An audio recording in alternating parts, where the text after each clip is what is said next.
everyone.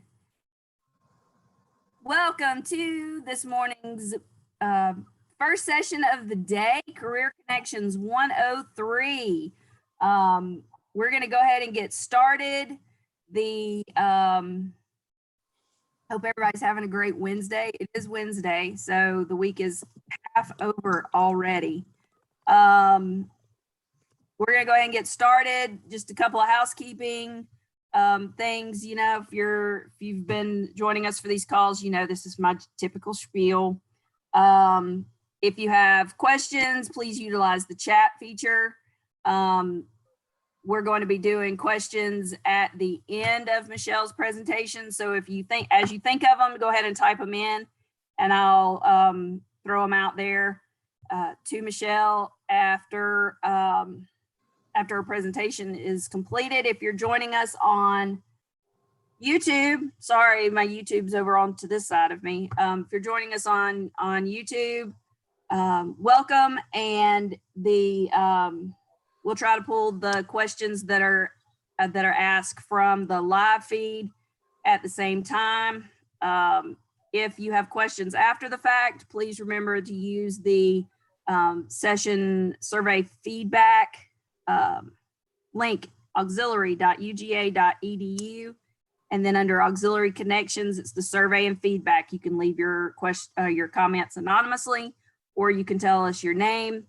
Tell us what we're doing good at, tell us what we need to improve on, or just give us general feedback from the sessions. Any and all feedback is appreciated. So I'm going to turn it over to Randolph and let him introduce our speaker this morning. I hope everybody's doing well. It's good to see everybody. Good morning, auxiliary family. I am excited this morning to introduce you all to Michelle Carter. Now, I've known Michelle for about 10 years. We call ourselves cousins. So she's my cousin, Michelle Carter.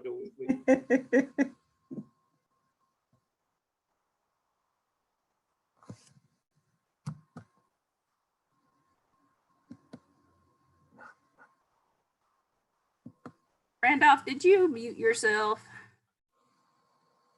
Yes, because I cannot hear him. Oh, okay, hang on. Let's find him. Oh, wait, he completely disappeared. Okay. Well, to introduce myself then.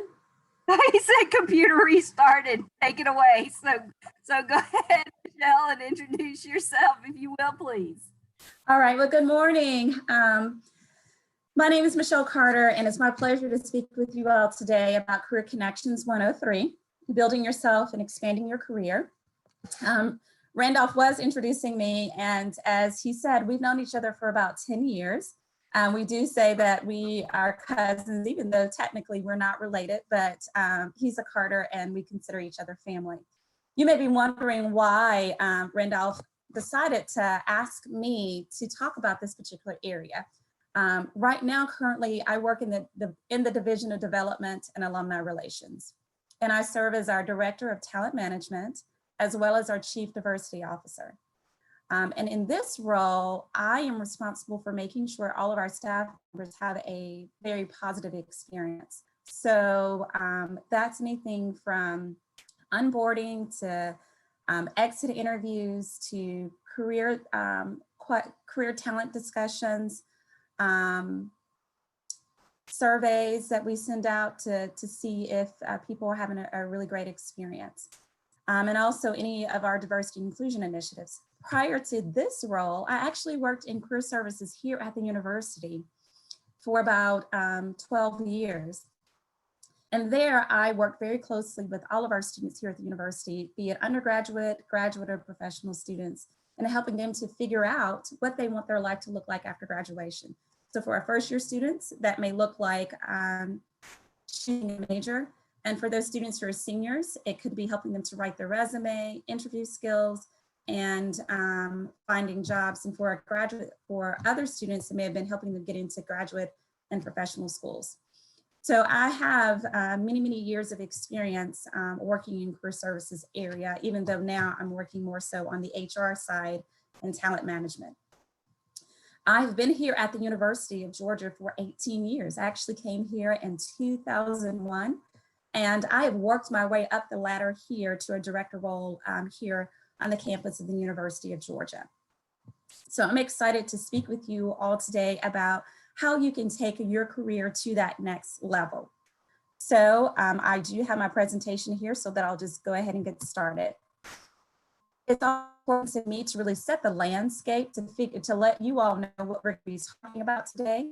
And as I think Catherine said, we'll hold the questions until the very end. I want to go through this information, and some of your questions may actually be answered through the presentation. So our objective today is to provide resources to help you determine next steps in your career. So I have about 60 minutes with you all today. This is a subject that we could talk about all day long. So what I want to leave you with today are some resources so that after our call, you can take these resources and go through these exercises yourself or reflect and think through some things that will help you to move to that next level in your career. So one of the first things that I want us to do, and this may seem a little bit odd because you can see me, but I can't see you, but I want us to do a daydreaming exercise. And you will have access to this information, to this exercise in the resource section on your website. This also too will help set up the framework for today, and also get us in the mindset of thinking about our career. So what I'd like for you to do is just relax, close your eyes, but don't go to sleep on me. Close your eyes, and I'm gonna ask you a couple of questions. And as I ask you these questions, I want you to think about the answers that pop into your mind. It's okay if you don't have an answer right off, because as I said, you will have an opportunity to reflect on this a little bit later on. But when we're talking about our career and what we want our next steps to look like in our career, or our next job to look like in our career, there are a couple of things that you need to think about. And while these may seem very simple, they will be impactful as we go throughout this presentation, and as you think about what you want your life to look like in regards to your career. So the first question is this, and there are 12 of them. What time would you like to wake up in the morning? What would you wear to work? Do you imagine yourself living in a house, an apartment, a condo? How would you get to work? Do you drive yourself in your own car? Do you carpool with someone? Do you take the bus? Do you take a train? Do you bike to work, or do you walk to work? What would your work setting look like? So are you working inside an office? Are you working at a workstation? Are you working outside? Or are you telecommuting? Are you working from home? How many people would you prefer to work with? So do you want to work with a whole bunch of folks, or just a few? Or do you want to work independently? Maybe own your own business. How active would you be throughout the day? Are you someone who would like to sit at a desk or a workstation? Do you want to stand all day? Are you someone who likes to get out and walk around and move? Will you be lifting items? Would your work consist of you traveling around the state or the city, the United States, or even the world? What would be the focus or purpose of your work? So is it along the lines of the helping services? Could it be more about developing a product? What are 3 work activities that you would want to incorporate during your day? So is it leading meetings? Is it coaching folks? Is it presenting information? What are 3 work activities? And I read that one. How would you serve others in the work that you do? What annual salary would you desire to make in this profession, in your next job? What would your personal life look like? And when we talk about that, things like, are you in a committed relationship right now? Do you have a partner? Are you married? Are you single? Do you have children? Do you have pets? So I'm gonna give you about 10 seconds to kind of reflect on those things.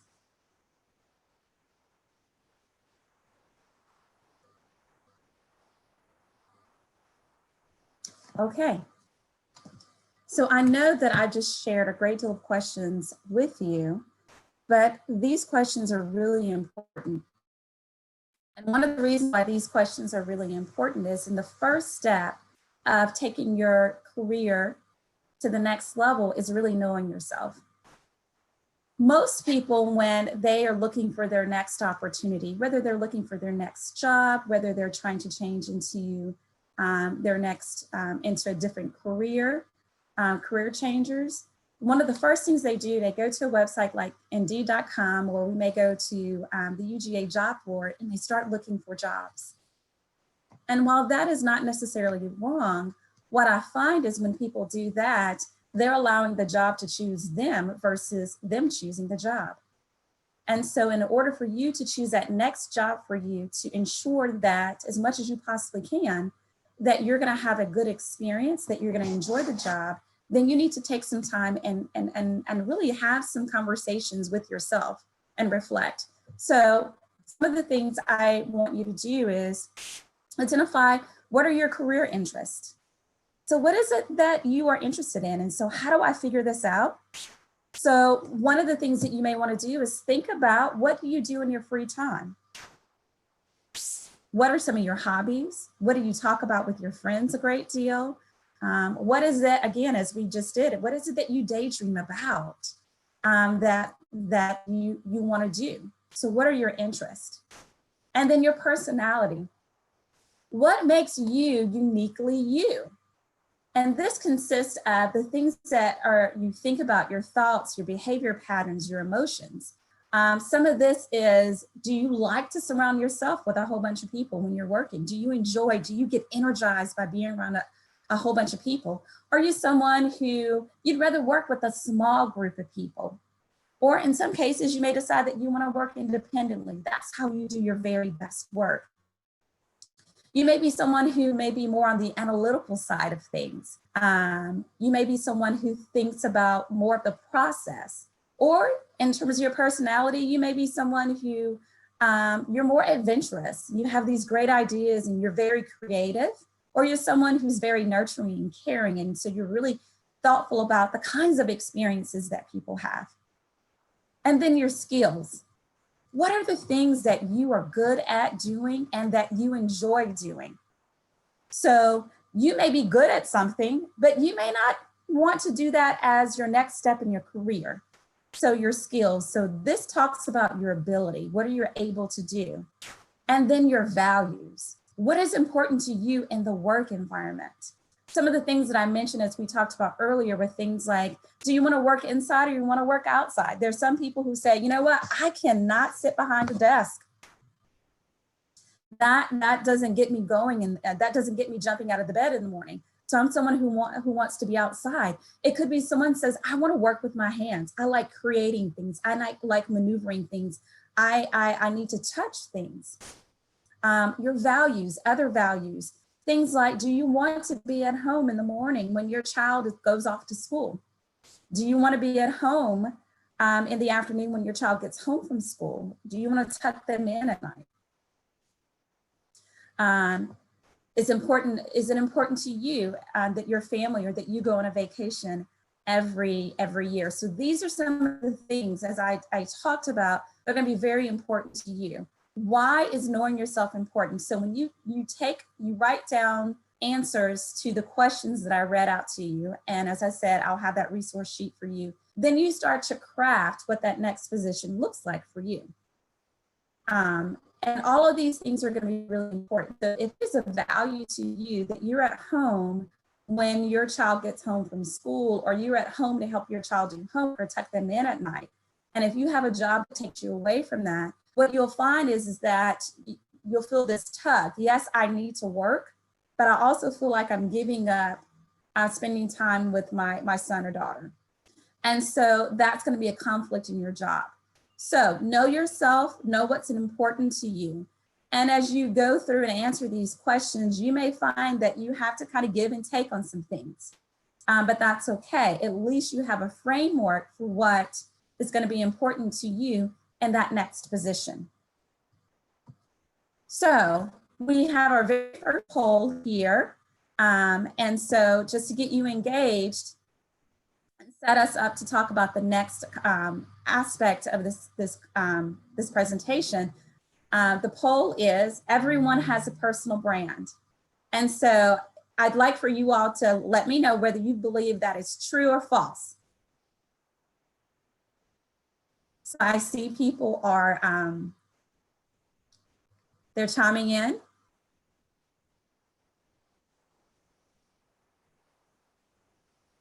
So I'll give it about 10 more seconds.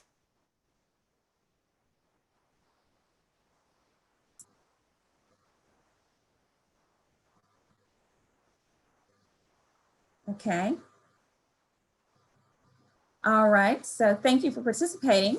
So 95% of you said everyone has a personal brand, and 96% says everyone has a personal brand, and 4% of you said false. Well, so the truths have it. So everyone has a personal brand.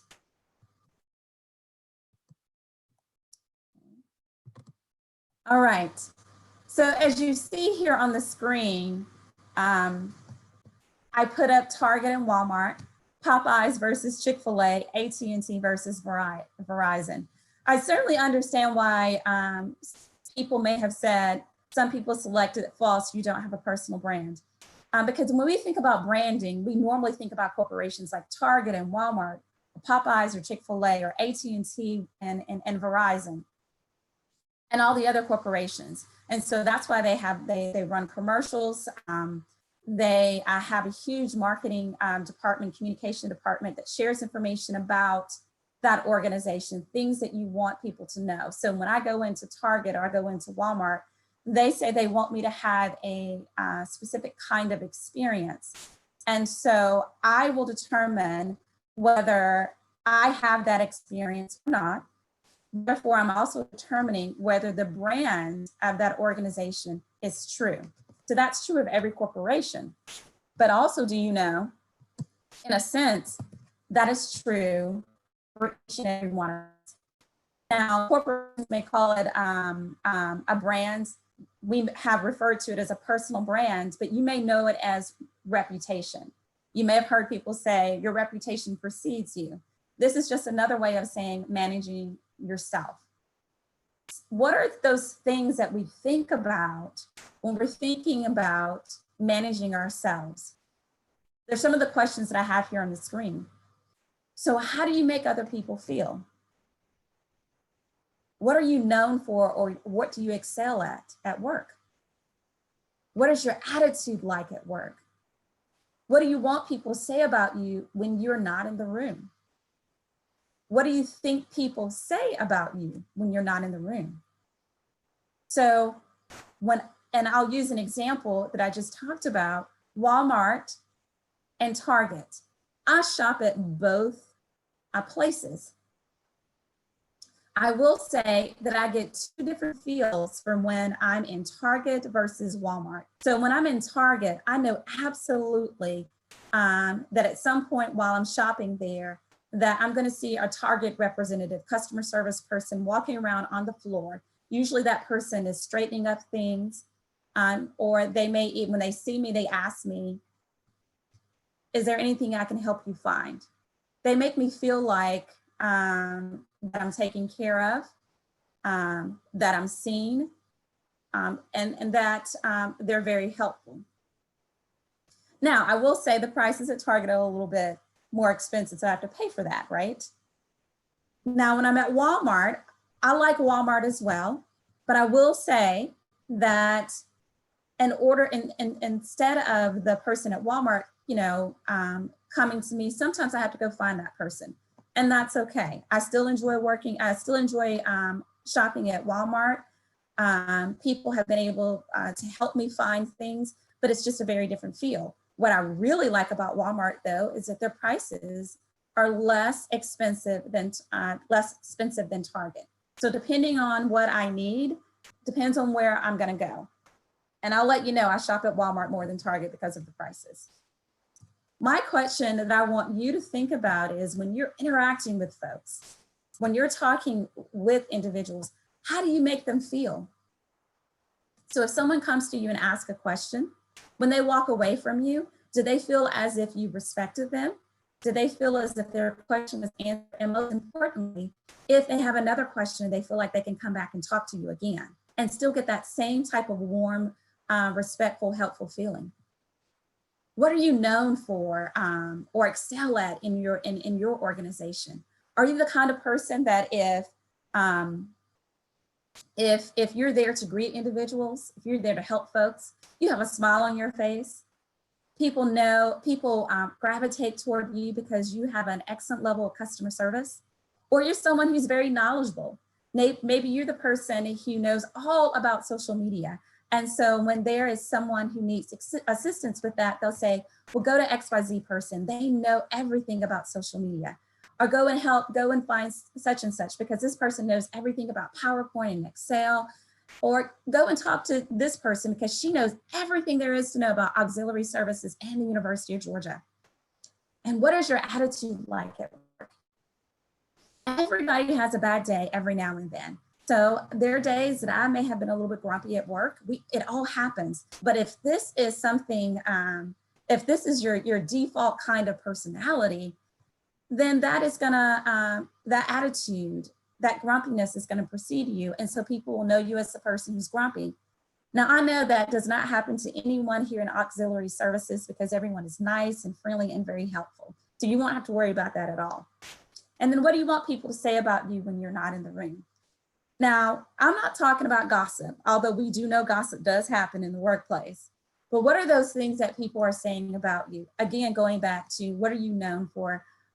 What are those things that I can point and say this person is very good at?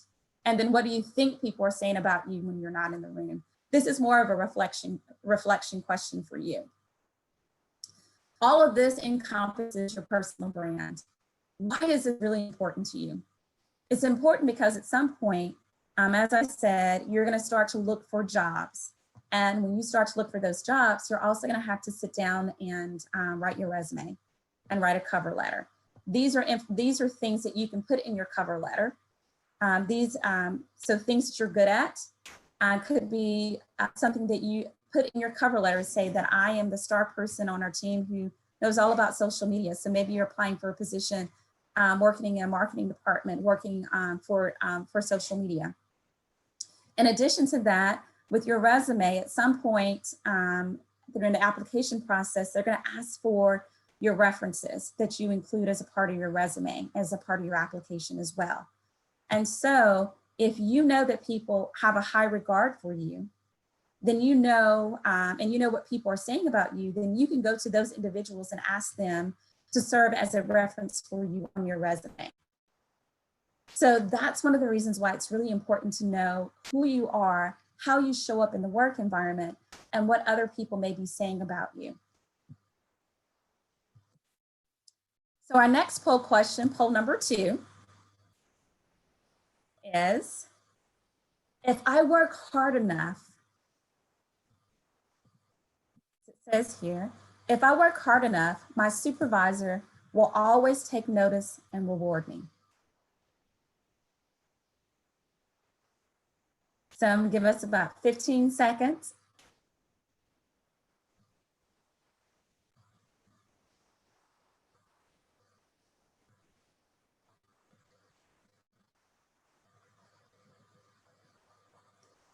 Okay. Well, I still see a couple of people. Okay. All right. So we can stop the poll right now. So we have about 22% of people say true. If I work hard enough, my supervisor will always take notice and reward me. And then we have about 78% of people who say, if I work hard enough, my supervisor will always take notice and reward me. Okay, so we can end the poll now. So I wish that I could say emphatically that if you always do a good job, that your supervisor will take notice of you. But unfortunately, that's not always true. So let me tell you a quick story. I won't tell you where I was working. So I've worked at 2-3 other universities, but I was working at a university, and I was interested in supervising a staff member, a student staff / graduate student. I have had experience supervising professional staff at another job. I'd had one-on-ones with my direct supervisor quite often, and which she often told me how wonderful I was doing at my job and that I needed to continue to keep that up, and she was very pleased with me.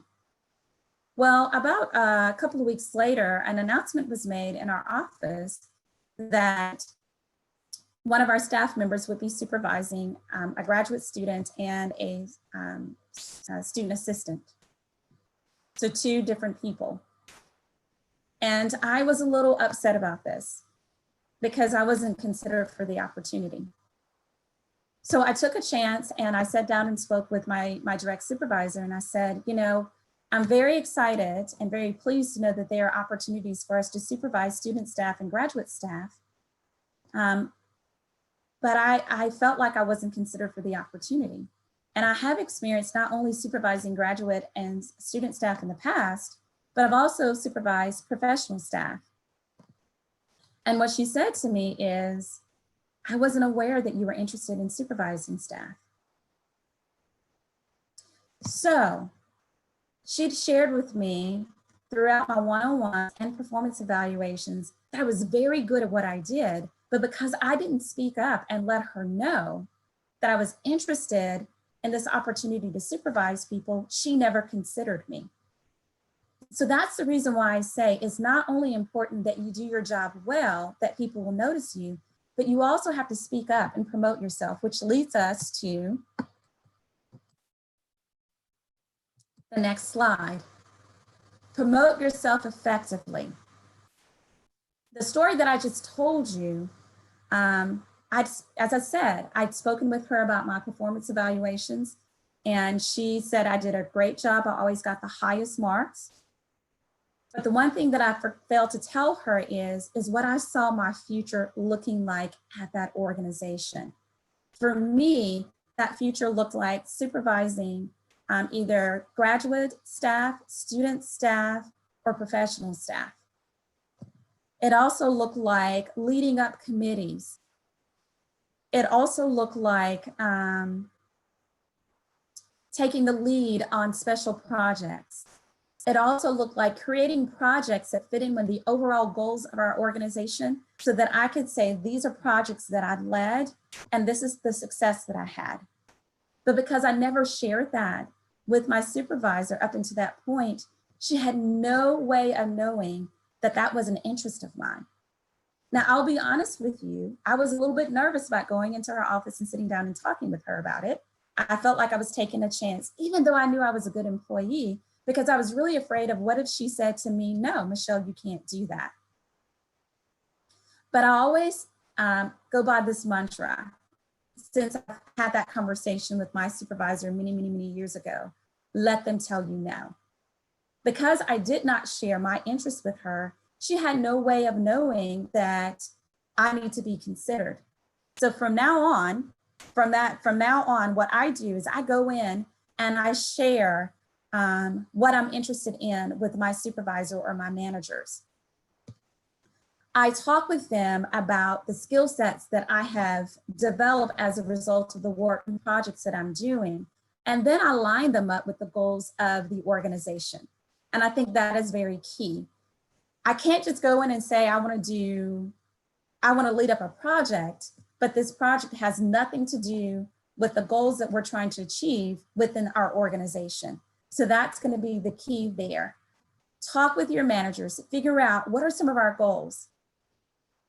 Figure out what are some of the things that will help us to look better as an organization, whether it's in transportation, whether it's in dining services, whether it's in parking. What are some of those goals that we're trying to achieve, and figure out how you play a role in achieving those goals, and then go to your direct supervisor, your manager, or your manager's managers, if that's okay, and say, this is the idea that I have, and this is how I think we can get there. Now, let me also tell you this, it's really important that the current job that you're doing, that you're excelling at it, that you're doing very well. Because I've had situations where I have spoken with staff members, and as I said, I've worked at 3 different universities, so I'm not going to tell you what university it is, that people have come into me and said, I want to do X, Y, and Z, but unfortunately, they're not doing their job very well. So I'm hesitant to add on another project or give them some type of special task if I know that they're not doing what they're currently doing very well. So how do you promote yourself effectively? So right here on the screen, there are things like your performance evaluation. It's a great opportunity for you to talk about how you have contributed to the organization. And in fact, we have, I know in our division, we have our self-evaluation. The self-evaluation is the place where you talk about your contributions, how you've shown up at work, the positive things that you've done. So if you have gotten positive remarks on your customer service and evaluations, then you put that down. If you consistently volunteer to take extra tasks and you do it well, then you write that down. If your colleagues always want you to work on teams with them because you're someone who follows through on everything and you execute at the highest level, then write those down in the performance evaluation. In most cases, managers are supervising several different individuals, and it's extremely difficult for them to remember everything that you've done in the last 12 months.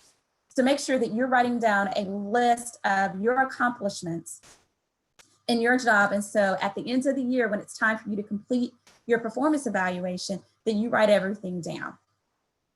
Because what will happen is your manager can look at that information as a way of looking at you overall. Remember, you're always with yourself and your manager is not. So there are going to be things that you are doing in your day-to-day job that your manager is never going to see. And it's going to be up to you to share that information with them. One-on-one conversations with your supervisors and managers. You may not have a routine set up where you are meeting with your manager one-on-one, but because your job just may not allow you to do that, and that's okay. But what I would encourage you to do, though, every now and then, just sit down and have that one-on-one with your manager, and do this probably 3 to 6 months after your performance evaluation. Because in the performance evaluation, typically there are goals that you want to achieve. And this is a great way for you just to check in with your manager to say, hey, you know, we talked about X, Y, and Z in our performance evaluation. And I just want to let you know, these are some of the things that I'm doing to achieve these goals. And I just want to check and make sure that I am on the right track and I'm meeting your expectations. And this is something that you can self-select to do yourself. Informational interviews. I encourage everyone to conduct informational interviews when you are looking for that next career opportunity. So maybe you're going from an individual contributor to someone you want to move into a supervisory role. Find someone who you admire, who inspires you, and sit down and talk with them about what it means to be a supervisor. Because you see one area as a person who's being supervised, but as a supervisor, there are other things that you may need to consider. And so informational interviews are good because you can ask all the questions that you want to about the job and find out all the ins and outs as a way to determine whether you want to, if you want to pursue if you want to pursue that position or if you want to pursue that career.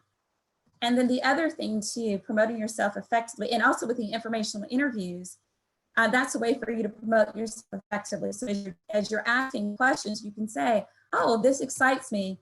that this is a part of the job because I have some experience here, or I've been reading up information on this particular area, so I'm excited about it. It's also another way to let someone know that you're interested in a particular job or a particular career. And then if you don't have a mentor, I encourage you to get a mentor. And in your mentor-mentee discussions, then you can talk about what's important to you in a job, and that person can help you chart that path in terms of figuring out what the next step can be. And also too, my mentors have been the people who've been able to advocate on behalf of me for opportunities, whether it be a project, whether it's the mentor has let me know that there have been positions that are open and available and encouraged me to apply for it. Be aware though, when it comes to promoting yourselves, you don't want to be the person that's just bragging on yourselves, okay? Nobody wants someone who's cocky and arrogant. So never promote yourself at the expense of others. So let's just say that you are in a one-on-one conversation with your supervisor and your managers.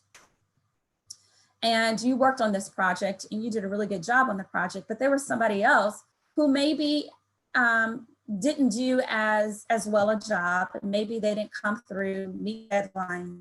Don't sit there and promote yourself and say, I did such a great job at such and such, but Michelle did not. Focus on yourself, never down anyone else. Because if you do that, that makes you look like you're not being a part of the team. So in closing, because I do want to have plenty of time to answer questions, I want to give you some resources here. And I will share this with Randolph and with Catherine. So our Career One Stop is, all of these resources I say here are free. You can go to the Career One Stop at www.careeronestop.org. This is actually a website that is sponsored by the Department of Labor, the US Department of Labor. There are assessments that you can take on there that talks about determining what your interests are, your skills. There are tests on there that will help you figure out what you're good at, what your interests are, what your skill levels are, and it will give you a list of industries to look at. It'll also give you a list of titles of jobs for you to look at, because sometimes we have an idea of what we want to do, but we don't know how that translates into an actual job, into a career. This website will help you to do that. LinkedIn Learning. There have been times when I have moved from, I went from working in affairs to now working in human resources, talent management. And so I had to go back and really educate myself on things. So I bought books, I read articles, I looked at things on, at the time, lynda.com. So I had to teach myself different kinds of things. So LinkedIn Learning is a great place for you to go and develop some skill sets. And then UGA Training and Development is a wonderful, great resource. I know today I didn't talk about cover letters and resumes, but UGA Training and Development have staff members who will help you to develop your resume, help you to develop your cover letter, give you feedback on that. So you'll find many, many resources at their website to look at writing resumes and cover letters. But it was just too much to cover in this one session today. So I really just wanted to focus on starting out, what are some of the things you need to look at to figure out what that next step should be in your career. And the first thing again is know yourself, your interests, your skills, your abilities, your hobbies, your values. Manage yourself, your reputation, and then to promote yourself effectively. So at this time, I will open it up to any questions that people may have. Thank you, Michelle. That was an amazing presentation. We appreciate your joining us so much. Please chat your questions in if you have them. So Michelle, the first one is, so say your manager, supervisor, coworkers already have a certain outlook on you because of your past experiences, trying to do better and show your growth. What's the best advice you can give on this and how to move past what's happened? Okay, excellent. And you know what? That happens, right? We're human beings and we are evolving and trying to enhance ourselves all the time. So remember when I talked about the one-on-one conversations and the performance evaluations, I think you can use that as a way to show your direct supervisors and your colleagues, especially your supervisor, that you are changing. So I would tell them, I would own up to it. So I would say, you know, in the past, I may have been this kind of employee, or I think I may have been perceived as this kind of employee, as you've mentioned on my performance evaluation, or I've just kind of heard some chatter about myself, you know, what people are saying. And I want you to know, supervisor XYZ, that it is my intention to change my behavior. And this is the way that I'm going to do that, and lay it out for them. And again, show them how it's going to meet up with the goals of the organization. But one of the first things I think that you have to do is you got to own up to it. Because as a supervisor, if I see someone who is not excelling in their job or not meeting the expectations that we both have set and agreed upon, when that person comes to me and says, you know what, Michelle, I know that I've been slacking on my job, that relieves me. And so now that opens me up to have the conversation and say, yeah, I have noticed that there are a couple of things that you could do a little bit differently or do better. I'm glad you shared that information with me. So now I want to work with you to help you get to that point. Now, you've got to do what you say you're going to do. So if it's something simple like, I've been coming to work 5 minutes late, you got to get to work 5 minutes early. You may have to bring attention to that person that you're doing these things. And so that's where the one-on-ones come in at. That's where developing those goals so you can show that you are improving in particular areas. As far as your colleagues, sometimes people are just set in their mind and in their ways. I think at the same time, you just need to show them that you are improving. Hopefully though, with your manager, if you can show to them that you are improving because they have the power and authority to promote you, to give you positive feedback and to showcase that in your performance evaluation, hopefully that will help you in the long run. I'm hoping that question was helpful, that answer was helpful to you. I can share more if. Oh yes, no, you're getting much love in the chat from everybody for the presentation and for the answers. What is your educational background and who's your mentor? Okay, so don't hold this against me, but I did not go to school here at the University of Georgia. I grew up in Mississippi, actually. So my undergraduate degree is in biology, general science education. So I was on track to be a science teacher, a high school science teacher. And then I realized that while I enjoy education and it will always be my first love, I wanted to work with students over the age of 18. So I went on to get my master's at Mississippi State University in counselor education with an emphasis in college student development. So that's a master's program. When I first came to the University of Georgia, I worked in housing, university housing. I was an area coordinator and I supervised I supervised 5 residence hall directors who ran the residence halls.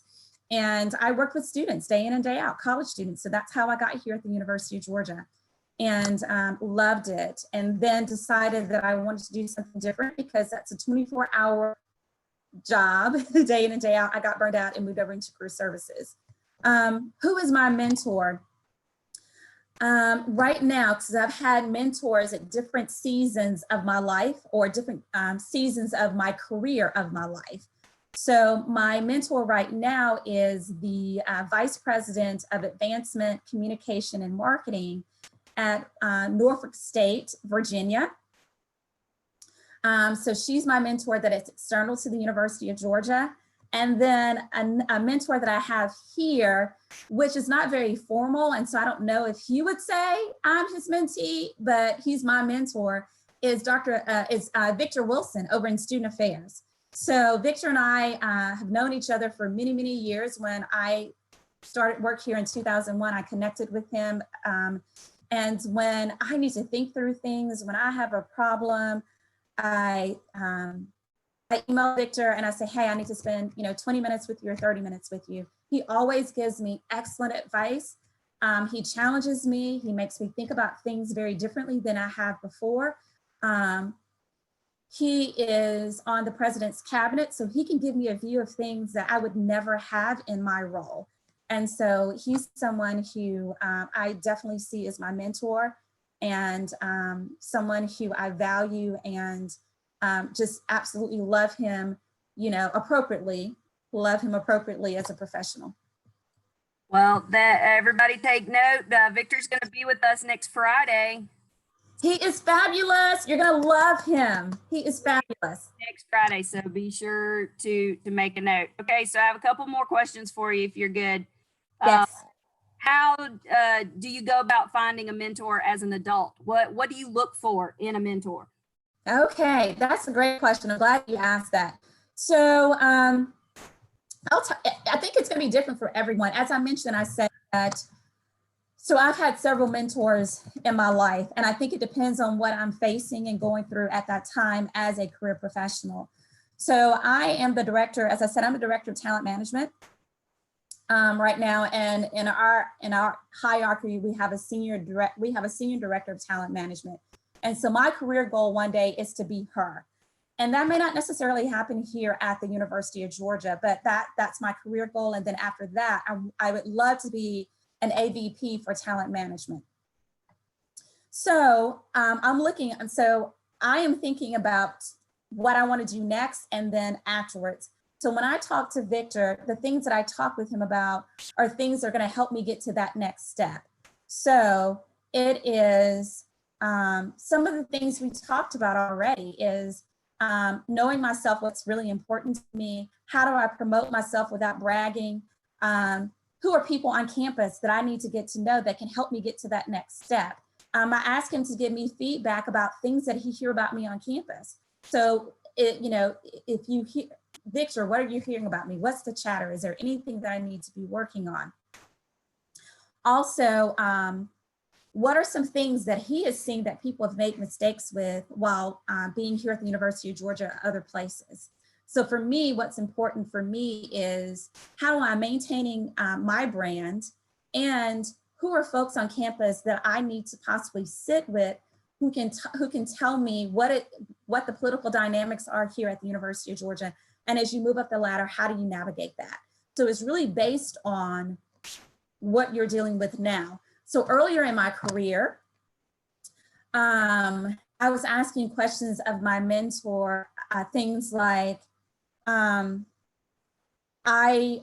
would like, how do I do, the question is, if I see that my supervisor is saying or doing something that is making my job difficult, then do I take the risk and share that with my manager? And if so, if the answer is yes to that, then how do I do it in a way that I don't ruin the relationship? So those are some things, so that's where I was at that time, and that was a skill set that I needed to develop. And so my mentor at that time helped me to do that. So a lot of it is about what are the skills that I'm trying to address. And sometimes, it's been frustrations that I'm dealing with in the job. It could be, I'm on a team with someone who have a staff member, not now, but I was on a team where there was someone who was not a team player, who wanted to take credit for everything that everyone did, but also too felt like she could tell everyone else what to do. And so I was like, how do I work with this person? Because they're not going anywhere, but how do I have a conversation with that individual and let them know, hey, that's not cool. So it's all about what I'm going through right now, what skills I need to develop, what challenges I have, and how that person can help me face those challenges or get to that next level. So with all the technological improvements and the need for people to use them, diplomas, certificates, and the like are more and more important. For those who want to climb the ladder at UGA or other outside organizations, what do you need to do to help yourself stand out Well, what do you do? It's a double question. And what do you do when organizations might not take a chance on you to mentor you if you don't have the quote credentials they are looking for? Exactly. I love that question because, as I said, I left student affairs and moved over. I left student affairs working with students, and now I'm working in talent management. And y'all, it took me 4 years to make that transition. But I don't want you to lose heart to hear that it took me 4 years. During those 4 years, what I did is I reached out to people using LinkedIn. And I sent messages to folks and I said, hey, I'd like to speak with you about your experience working in HR.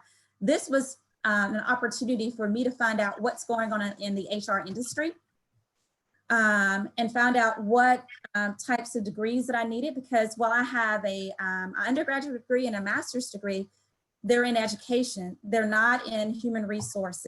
It's not in management. It's not in business. So I needed to figure out if I needed to go back to school. For me, what I did is I learned that I needed to become certified. I needed to become certified. Society and Human Resource Management, SHRM, has a certification program, and I needed to get that certification. But guess what? That certification was $1,500 to prepare for the class, and then it was $500 to take the class. I mean, $1,500 to take the class to prepare me for it, and $500 to take the test. Y'all, I didn't have that money.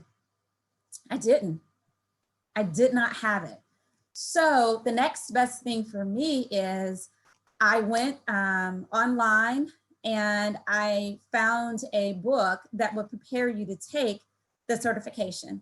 And I studied that book and I read over the information, and I knew the information in that book backwards and forwards. So when I was able to get the interviews, while I did not have the certification, I knew how to talk about the information. I had a knowledge base of it.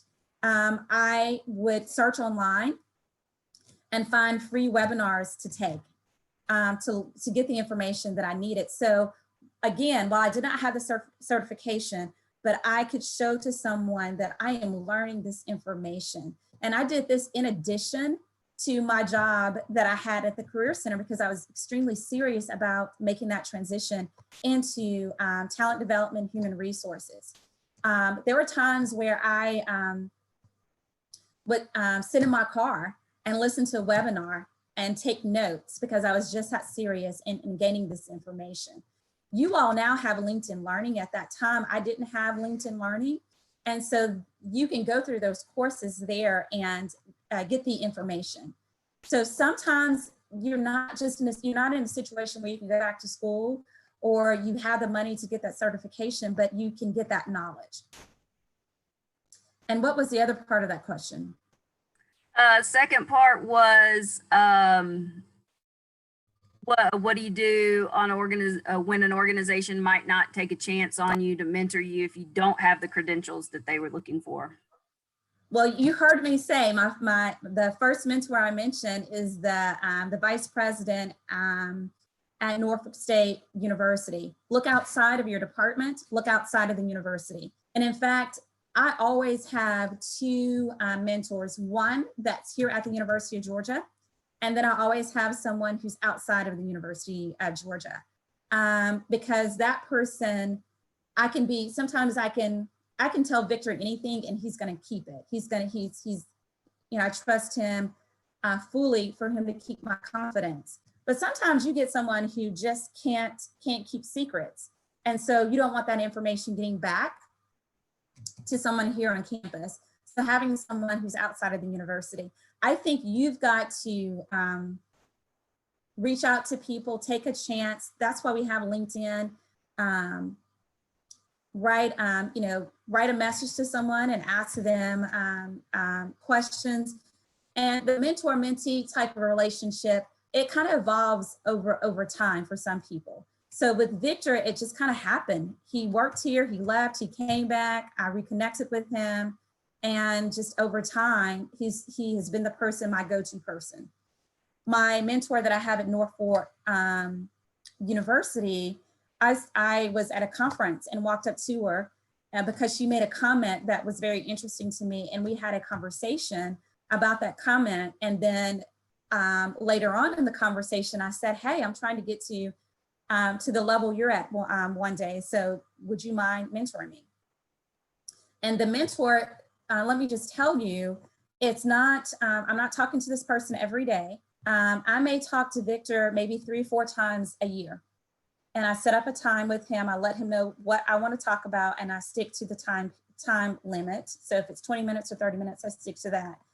My mentor that I have now that's outside of the university, I set up Zoom meetings with her, or I get on the phone call with her. And again, I let her know what we're going to talk about. And over time, I've spoken more with her because she's retiring soon. So she's retiring in July, so she has more time. But I'm not spending a whole bunch of time just on the phone talking with them and sharing frustrations. It's very targeted, it's very organized. But you've got to get out there and ask someone. Don't be afraid to hear the word no. I've heard it. It hurt my feeling a little bit, but I brushed myself off, got back up, and asked someone else to mentor me. And a lot of times when people are saying no, it's not that they're saying no to you because they don't like you. Usually they don't have the time to really do it very well. And that's a gift if they tell you no. Yeah, and that's nice to know that up front, as opposed to getting into a mentor relationship with somebody and then finding out that they don't have time to talk to you. So we have just a couple more questions. I know we only have 2 minutes left, but I want to be sure we get these in. Okay. Feel limited on career advancement due to the amount of college education that you have. What do you advise as far as still pursuing beyond what somebody is presently doing without going back to school? So you said in terms of career advancement, so someone may not have a particular degree and they want to move up. Okay. Yeah, or they feel limited as far as maybe they haven't completed their degree. Maybe they're not, they never completed it and are changing gears. What do you, but they don't either have the time or or they're advanced in age and don't want to be a student again. What do you recommend for that? Right. I've gotten this question a couple of times working here at UGA. And so I would tell you to do some of the things that I just mentioned. So you may not necessarily have the degree, but can you get a certification? How do you demonstrate the knowledge of the position that you are trying to go into? And I think if you've worked in a department for quite some time and you have a good reputation and you've done your job really well, is there some way that you can help that hiring manager to see the work that you've done within the organization and use that as a way of helping to offset not having that degree? Now, I will say, when you're applying for positions here at the University of Georgia, you can look and see what the minimum qualifications are and the preferred qualifications. And so if the minimum qualification requires that you have a bachelor's degree, I think it's really difficult for you to get around that. But if the minimum qualification does not say that you need to have a bachelor's degree, then utilize your experience, read articles, read books, be able to demonstrate the knowledge that you have. And then when you're talking to the hiring manager or in the interview process. And also don't forget any community work that you've done. Because a lot of times, in our career, we're kind of limited to doing certain things, but you may have a side hustle where you have developed skill sets that maybe no one even knows about and that you can talk about to your manager, or also doing community kinds of work too, that you can bring in and say, these are some skill sets that I've developed from working in the community, to add to that resume, or to be able to have those conversations with the supervisor or the hiring manager is what I would say. All right. Well, thank you so much. Again, we really do appreciate you taking the time out of your day to come and speak with us. It has been extremely informative. I learned some things myself. There was things as you were talking that I was going, yeah, okay, and thank you, Michelle. So thank you so much. We can't say thank you enough. Without taking up any more of everybody's time at this time, we will let you go for the morning. The presentation or the daydreaming resources will be available on the website, on the Auxiliary Connections website under resources. And then to please send your feedback through the survey and feedback link that is also on the Auxiliary Connection website. This afternoon, don't forget, is the fireside chat. This afternoon's session is with the dining, retail, catering, and commissary employees. So be on the lookout for that invitation. It is by invitation only. So you'll be getting that soon. And we thank everybody for joining us today. I hope you have a great day. Bye, everyone. Bye-bye. Thank you.